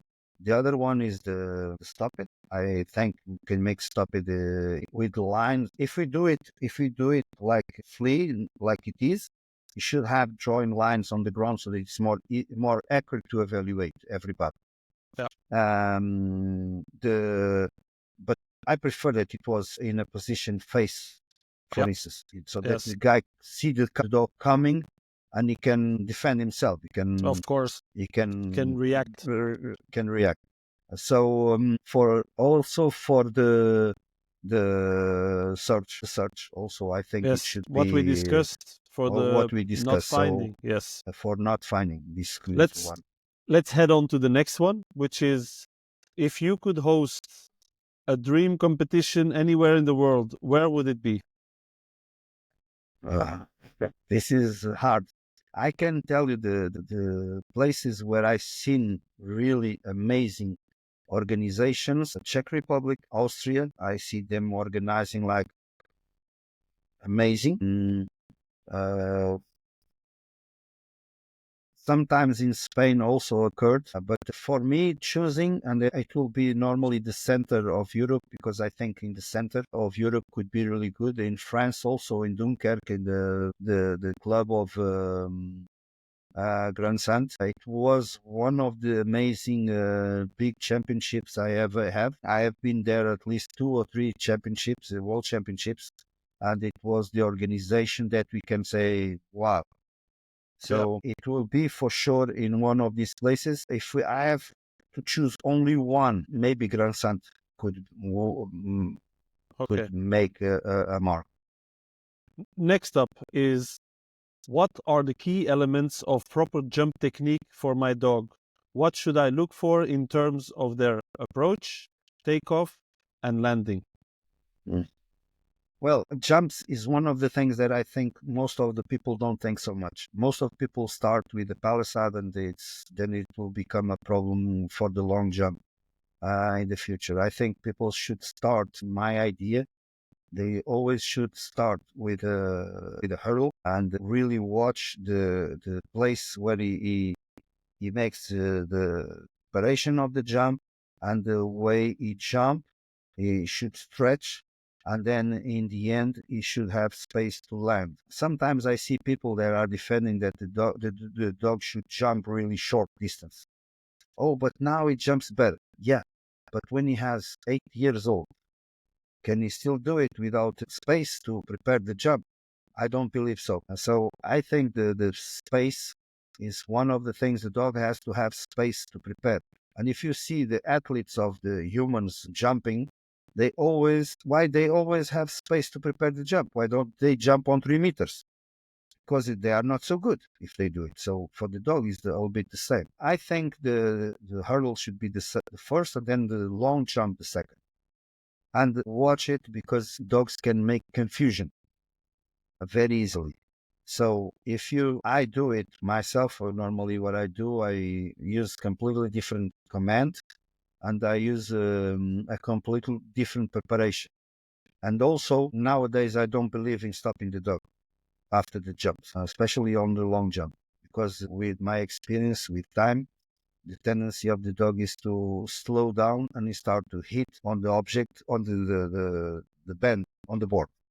Um, so that's the thing about the jumps. Okay, thank you. Then the next question is what could be done to make an evolution in the sport of Mondioring? What could be done? Well, I think you are doing it. You, I congratulate you when you transmitted all the championship. And I think what is missing on the sport nowadays on Mondial is having a good transmission of the championships, of the trials, go more on live so that everybody can really see it. Also, what is really missing is somebody to make an explanation of the exercises, an explanation what people are seeing, a little bit like baseball, basketball on USA. They have the guy that say, now he goes there, he goes, throws over there, he goes this, and he's explaining the things. In Monday, he should explain why we do an upward, why we do a send away. The person that explains this has to understand it. Yep. And the problem sometimes even people that participate don't understand why. When you make an upward and you throw the upward, you see the relationship between the handler and the dog. If the relationship is not good, then the dog don't want to bring it back. If the relationship is too strong from the handler, sometimes he comes in and he drops it in front of the handler because he's afraid to have it in the mouth. So, and this is only a small example of what can be explained. And most of people don't understand really why we do upwards or why we do sendaways. And this is something that sport should invest on it. It should explain to the participants and also to the general public these kind of things. Also, transmitting what you've done for the World Championship, it was really, really important so that everybody in the world that could not go, I was working, so I could not go. So it was good. Each moment I could go and I said, oh, and then I share it. I shared the video so that more people could even see it. I could see it for myself and say I could have a selfish attitude. Oh, I see it, but why should I pass to the others? No, I want others to see it. I think it's how it will grow when we show it and when we explain it. Actually, now that you say that, I don't know if you have seen, because now it was like in the field and I was doing it really from the first till the last dog. But at the FMBB in Romania and the FMBB in Italy earlier this year, I did it also and I was giving commentary. But some people had told me that they would just wanted to see that I should talk less and stuff. I'm not saying everybody, but there were some people there because I was feeling like, should I do the commentary again? Because I like to say, for example, an estimation, because I'm not a judge, but I know the rules. And then when I see the exercise, I would explain to the people, like most likely here, the judge will take 2 points because the dog chewed on the upward and then dropped it before handing it over to the handler. So it's a kind of an estimation. So people, they start to understand like what's going on, because you're seeing an image, but some people, they don't know what they're looking at. They're just like, wow, that's a nice dog and he's listening to his owner. But I think next time I'm doing it, I'm just going to do it again and just give a little bit of commentary, and maybe lower my voice a little bit so I'm not overpowering the recording, because I would like that. I would like that. I think it's important. Why? Because maybe the guy that is competing, he knows the rules, he knows the points. The only idea that occurs to me that the guy didn't want you to talk about this is maybe the dog is not doing exactly well. And then when you want to share the video, everybody will understand that his apport was not 100 of 100. It was not the 15 points. Yes. It was less points. So I don't want people to know that my dog chewed or drop it or Yeah. or so it's the only idea that occurred to me because for other sense, for the people that don't know the sport and see the image of the dog executing exercises, is really important that you explain it all, because then people understand and then realize why. It doesn't mean you don't need to be a judge.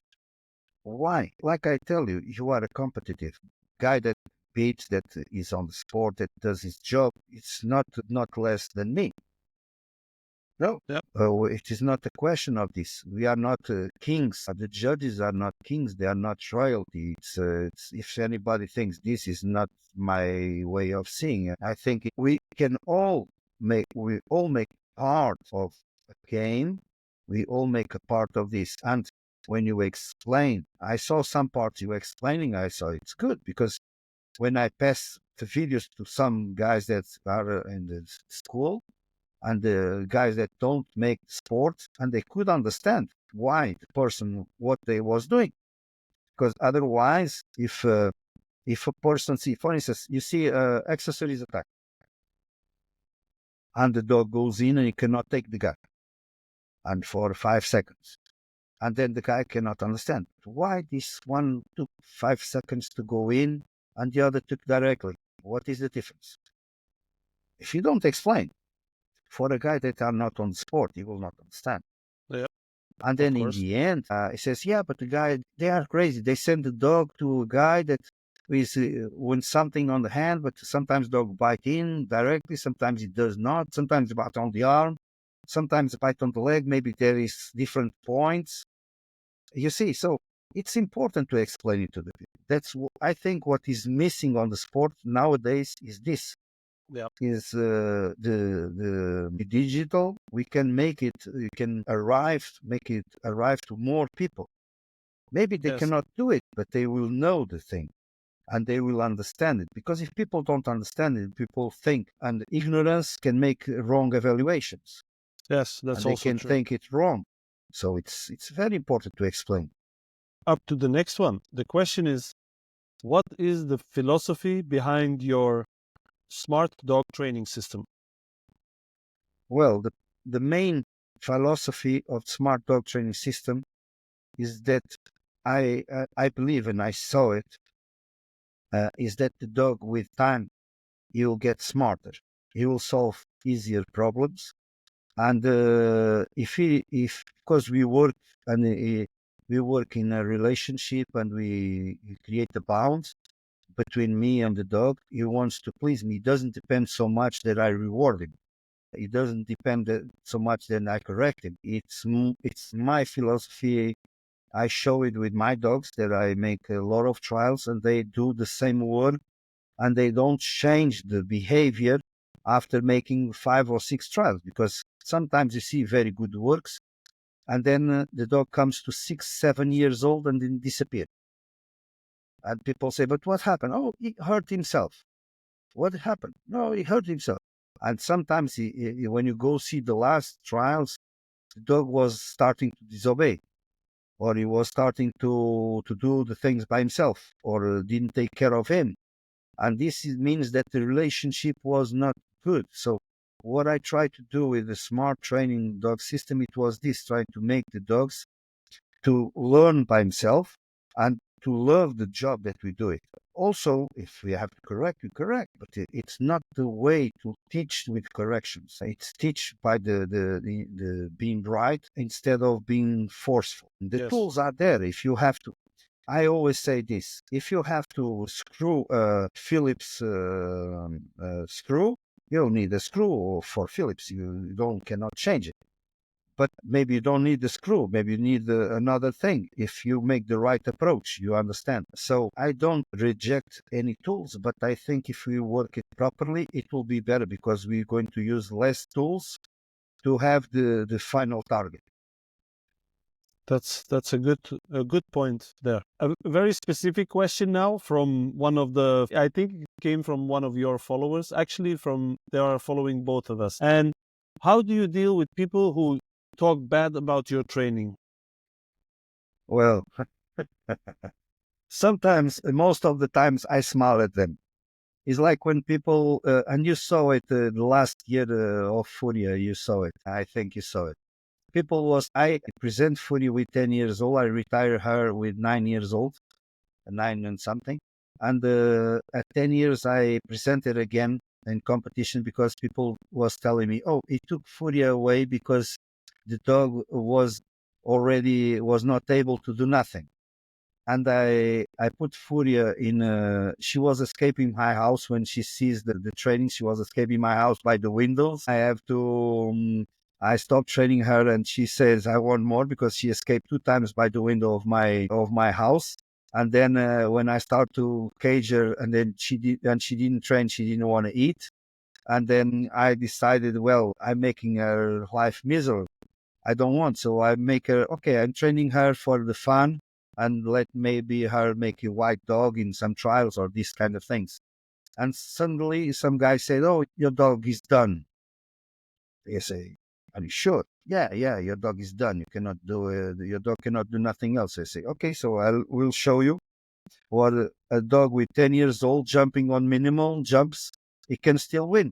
And she proved it. She proved it in an environment very difficult that people create for her, especially for her, with some evilness they created. So in the end, nowadays I smile at them and I say, yeah, but talking is too good, but prove it on the field is better.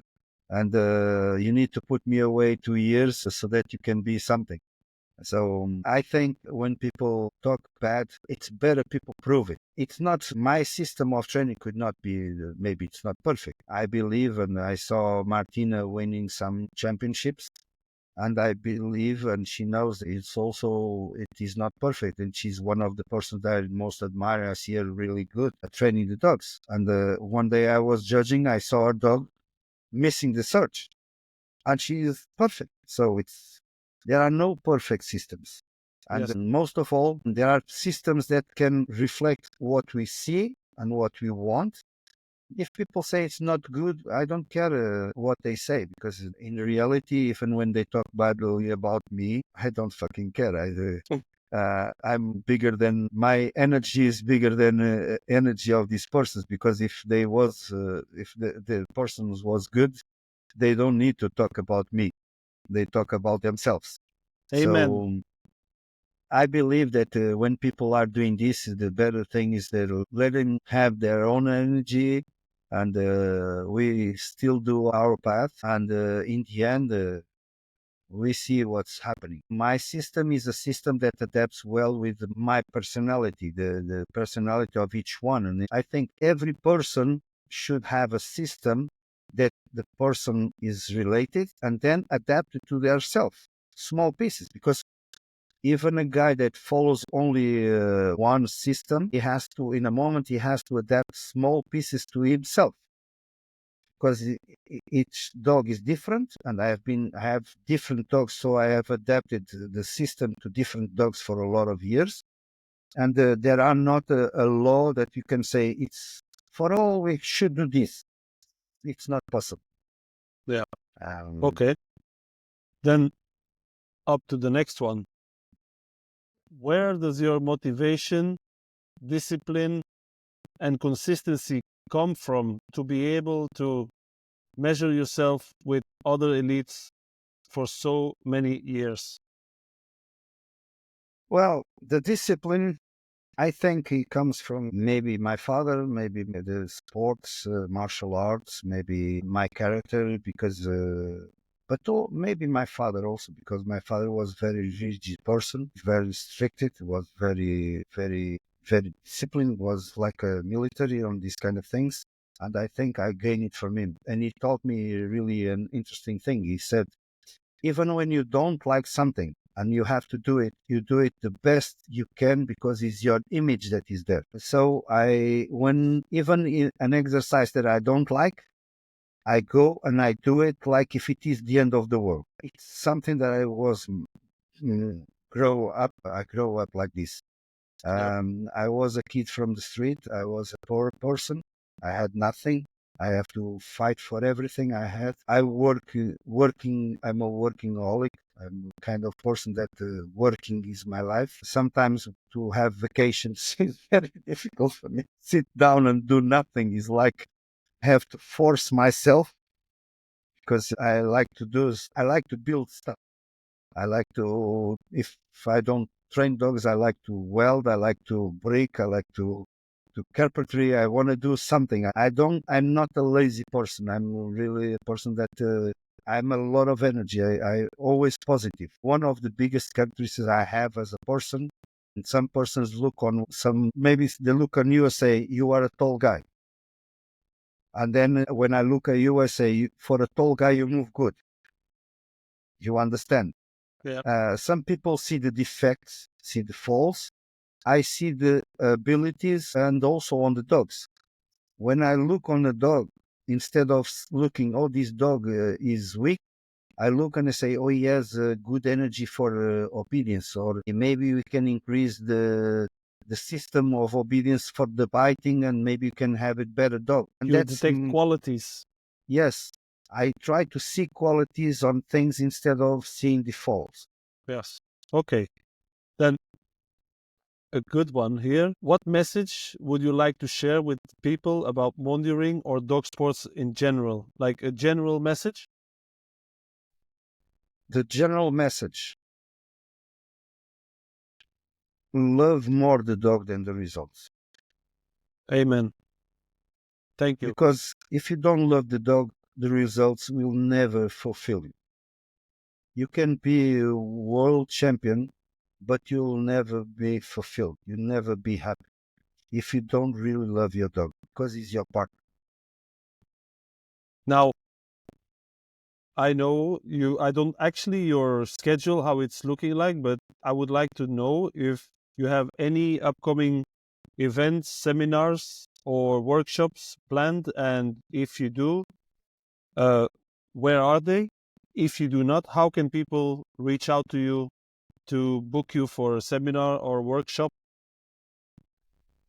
Well, I have said so much that I cannot tell you all of them by my head. I have to see my my schedule because I'm running all the time. Okay. Here, there, here. But if anybody wants to join in any information or these kind of things, my house is always open. I'm not a problem to receive anybody to my house. And I like to receive people. You've been in my house and you see that I really treat people like good. I don't treat them like outsiders. I treat people, if they respect me, I will respect them for sure completely. And I have some things scheduled more in Europe than anybody else, any place else. I don't know for sure because I'm really bad. So then I need to people, have, I need to have reminders on the on my Google agenda all the time because otherwise I forget these kind of things. My head is always thinking, that dog, how am I going to make it better stick? I'm going to increase the object. That's my head always thinking these kind of things, and I don't guard this where I'm going. I follow this, and but they can for sure they can send a message, and I can check it, and maybe I can help. no matter what, also the podcast, in the description of the podcast, people will find your socials, your email address, and they can reach out to you if there's something that they would like to ask or would like to know more after the podcast. It's very easy. Write Celso a message. You probably have to wait until the evening because during the day he's either working or training dogs. I was waiting today for him to finish training his last dog to come on the podcast. So send him a message and wait for an answer. Now, I would like to, first of all, Celso, this is, as I expected, conversation full of really good information, nice vibes. And I also expected it to surpass the 2 hour mark, and we are 2 hours and 20 minutes almost in. Usually that's very normal when you speak to Celso. You are in for a ride because no superficial conversations. We go always pretty deep. And I would like you to know that I'm really grateful for taking the time out because you could be spending time now with your family and you choose to come on the podcast, and I would thank you for that. Do you have a last message for the people that are watching or listening? Well, the most important message I can talk to you, to everybody, is learn that this is only a piece of our life, but is the life of our dogs. If we don't respect dogs, and you see, my first dog died a long time ago. I died with 16 years old, but I still remember him. And it's them that follow us and accompany us all of our life in sport. But this is only a part of our life. I'm not a bigger guy because I'm world champion. I'm not smaller guy because I didn't win it. I'm only the same person. I still have my value. The guys that win, I say that stay on. Normally, I believe that stay on the 10 first is almost like winning because there is a small spot that was missing, but means that they are really good. And I'm talking on level 3, sure, because I think believe that level 1 and level 2 are preparation levels. Of course. And sometimes people win level 1 and the things go to the head like, I'm the world champion. Hey, level 1, cool down. The level Maintain 3 your is humility. Champions League. Maintain the humility because we should always maintain the humility. Everybody that knows me well knows that I can talk about everything, even when people don't agree with me. I'm the kind of person to talk respectfully. Of course, some respect me. I respect them all. Some, I hope that you all will remember that the day that you don't win, it's not the end of the world. And the day that doesn't go as you expected is not the end of the world. It's only one day more. Your dog needs the owner that you think or you imagine that you are.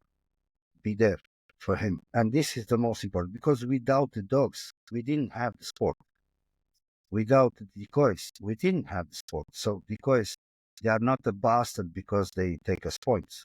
They are good because they show us the things that we are missing in our trainings. The judges are not the bastards because they come in and they take points. No, they are helping us to see and to improve, to get better. My Spanish idea, it is people think and reflect a little bit about this. You know me, I don't like to tell people what they should think. I prefer they think by themselves. I think by my head. I'm not a sheep. I don't like to be a sheep. I think people should have his own character and everybody has space. Everybody is on place. Because you never win, it is not a shame. So the other day, I have a Canadian guy now here training with me, and the other day say, "Hey, don't worry, I'm not going to compete with this dog because this dog is not good for your level." I say, because he said, "Why?" Because I don't want to shame you. I say, "Don't shame. I don't care if you really take care of your dog and you treat him well and we can train him well. In the end, it's only a score. It's only a score. It's nothing more.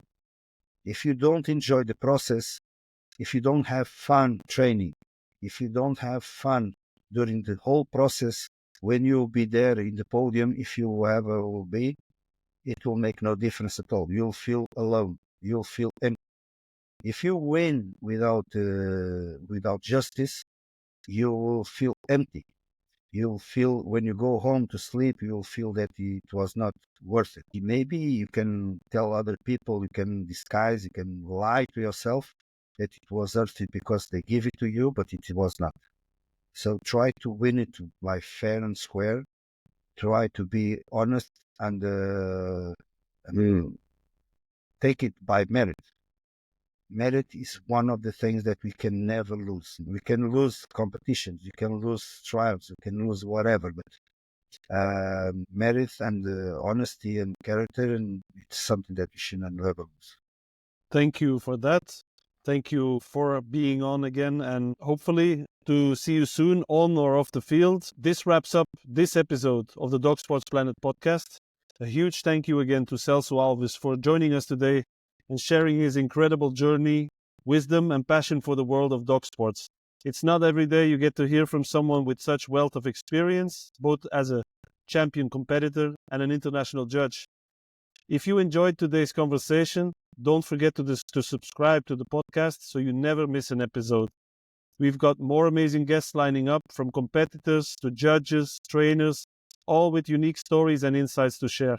You can follow us at DogSportsPlanet for updates, also at Celso Alves Treinador. I will post his links to these socials in the description of the episode. If you have any questions or guest suggestions, feel free to reach out. We love to hear from you. Until next time, keep training, keep competing, and keep celebrating the amazing bond between you and your dog. This is Philippe, signing off from the Dog Sport Planet podcast. See you next time.